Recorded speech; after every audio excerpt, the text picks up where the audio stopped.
എല്ലാവർക്കും PSC പ്ലസിലേക്ക് സ്വാഗതം. നമ്മൾ ഇന്ന് മുതലാണ് 2024 LDCക്ക് വേണ്ടിയിട്ടുള്ള സ്റ്റഡി പ്ലാനിൻ്റെ ഫസ്റ്റ് ഡേ അല്ലേ, ഇന്നായിരുന്നു ഫസ്റ്റ് ഡേ. അപ്പോൾ ഇന്ന് എന്തൊക്കെ പഠിക്കാനുണ്ടായിരുന്നു? ഇംഗ്ലീഷ് കുറച്ച് സിനോണിംസ് ഉണ്ടായിരുന്നു, പിന്നെ കേരള ജോഗ്രഫിയായി റിലേറ്റ് ചെയ്തിട്ടുള്ള 2 SCERT ചാപ്റ്റേഴ്സുമാണ്. അപ്പം ഈ ഒരു ക്ലാസ് തുടങ്ങുന്നതിന് മുന്നേ തന്നെ ഞാൻ പറഞ്ഞിട്ടുണ്ടായിരുന്നു നിങ്ങളോട് 2-3 ദിവസം കുറച്ച് കാര്യങ്ങളെ പഠിക്കാൻ തരുള്ളൂ.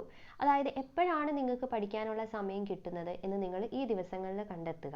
ആ സമയം എപ്പോഴൊക്കെ നമുക്ക് പഠിച്ച് തീർക്കാൻ പറ്റുന്നുണ്ട്. ഇനിയുള്ള ദിവസങ്ങളിൽ ഇപ്പോൾ നമ്മളൊരു 2 മണിക്കൂറാണെങ്കിൽ അതൊരു 4 മണിക്കൂർ കിട്ടണം എന്ന രീതിയിൽ നിങ്ങൾ ആ ഒരു ഇതിലേക്ക് മാറ്റിയെടുക്കാനും ശ്രമിക്കണം.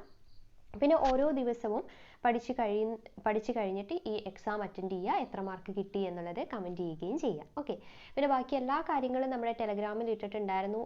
ഇന്ന് ഒരു ക്വസ്റ്റ്യൻ പേപ്പർ ആൻസർ ചെയ്യാൻ വേണ്ടി, അതിൽ എത്ര മാർക്ക് കിട്ടി എന്നുള്ളത് നിങ്ങൾ ഇതിൻ്റെ കൂടെ ഒന്ന് കമൻറ്റ് ചെയ്യാട്ടെ. എല്ലാവരും ആൻസർ ചെയ്ത് നോക്കിയോ. ഇനിയുള്ള ഈ ഒരാഴ്ച നമ്മൾ ആ ക്വസ്റ്റ്യൻ പേപ്പർ ഡിസ്കസ് ചെയ്ത് തീർക്കുന്നതായിരിക്കും. അപ്പോൾ അങ്ങനെ ഓരോ ആഴ്ചയിലും ഓരോ പ്രീവിയസ് ഇയർ ക്വസ്റ്റ്യൻസും, അതിൻ്റെ ഒപ്പം തന്നെ ഓരോ ദിവസവും ടൈം ടേബിൾ നേരത്തെ തന്നെ വീഡിയോ അപ്ലോഡ് ചെയ്തിട്ടുണ്ട്. ആ വീഡിയോ കാണാത്തവരുണ്ടെങ്കിൽ ടൈം ടേബിൾ വീഡിയോ കാണുക. ഓരോ ദിവസവും എന്തൊക്കെ പഠിക്കണം എന്നുള്ളത് നമ്മുടെ ടെലഗ്രാമിലും അതോടൊപ്പം തന്നെ വാട്സപ്പ് ചാനലിലും ആഡ് ചെയ്യുന്നതായിരിക്കും. അതിൻ്റെ ലിങ്ക് ഡിസ്ക്രിപ്ഷൻ ബോക്സിൽ കൊടുത്തിട്ടുണ്ട്. ഓക്കെ, അപ്പോൾ ഇന്ന് കുറച്ച് കാര്യങ്ങളെ പഠിക്കാനുള്ളൂ. പിന്നെ സമയം കൂടുതലുള്ളവർ വൊക്കാബുലറി സെക്ഷൻസ്, മാത്സ് എന്നിവ ദിവസവും ചെയ്തു നോക്കാനും ശ്രമിക്കുക. ഒന്നാമത്തെ question, he was a man. ഇത് എന്നാണ് കേട്ടോ. He was a man who dash violence. നമ്മൾ ഇന്ന് ഇംഗ്ലീഷിലെ സിനോണിം പഠിച്ചിട്ടുണ്ടായിരുന്നു അല്ലേ. അപ്പോൾ അത് നോക്കിയിട്ട് നിങ്ങളൊന്ന് ആൻസർ ചെയ്തേ. ജസ്റ്റ് ഒന്നൊന്ന് എഴുതുക, ഏതാണ് ഉത്തരം വരിക, ABCDയിൽ ഏതാണെന്നുള്ളത് ഒന്ന് മാർക്ക് ചെയ്യുക. പോസ് ചെയ്തൊന്ന് ചെയ്ത് നോക്കിയിട്ട് അപ്പോൾ തന്നെ ഞാൻ ഉത്തരം പറയുന്നതായിരിക്കും. ഏതാണ്? He was a man who dash violence. ഏതാ വരുന്നത്?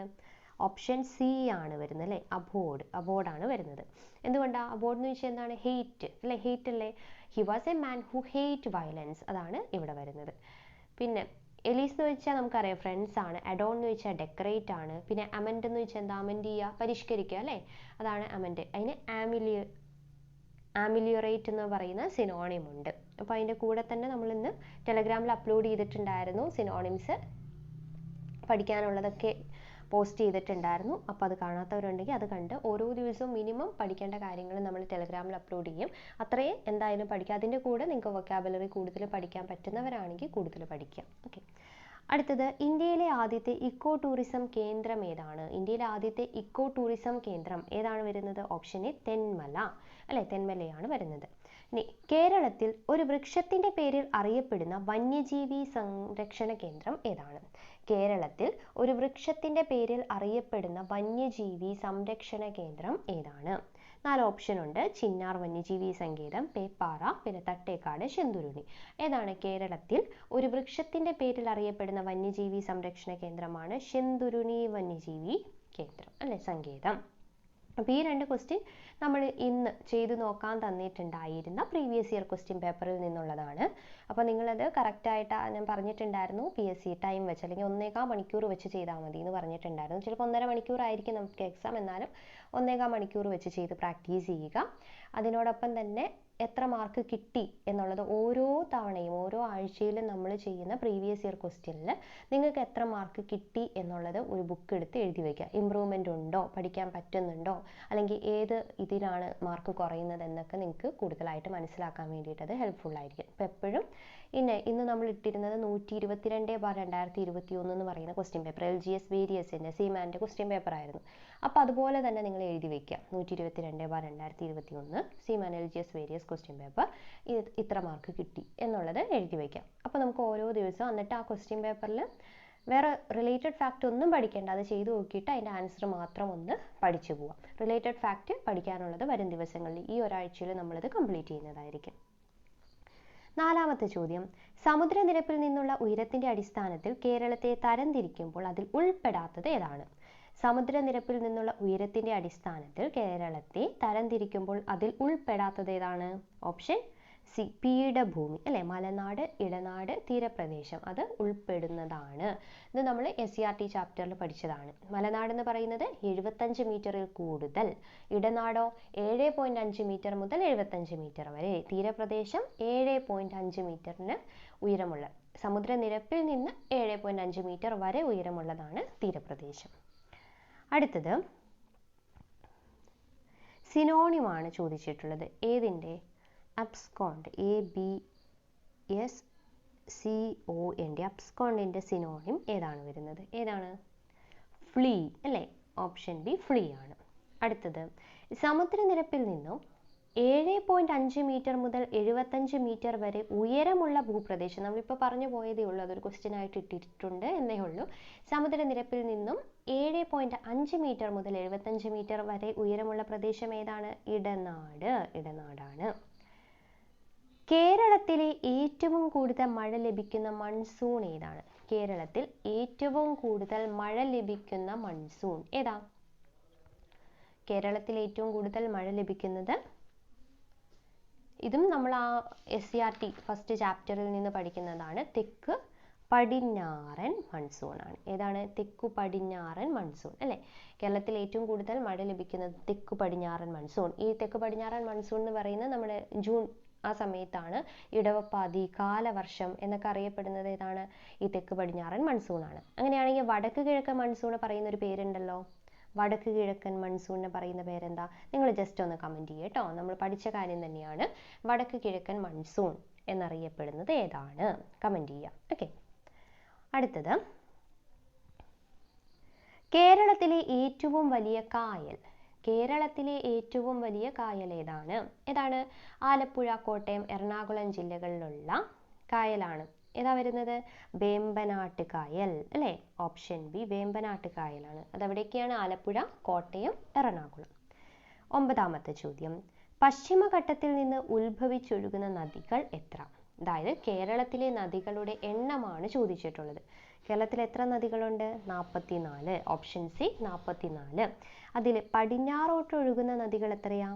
പടിഞ്ഞാറോട്ടൊഴുകുന്നത് 41, കിഴക്കോട്ടൊഴുകുന്നത് 3 അല്ലേ? നമ്മൾ പഠിച്ചതാണ്. കിഴക്കോട്ടൊഴുകുന്നത് 3. കബനി, ഭവാനി, പാമ്പാറാണ്.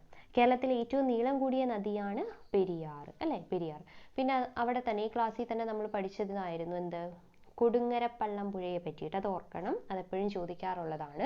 തമിഴ്നാട് അതിർത്തിയിൽ ഉത്ഭവിച്ചിട്ട് ഭവാനി പുഴയിൽ എത്തിച്ചേരുന്ന പുഴയാണിത് കൊടുങ്ങരപ്പള്ളം പുഴ എന്ന് പറയുന്നത്.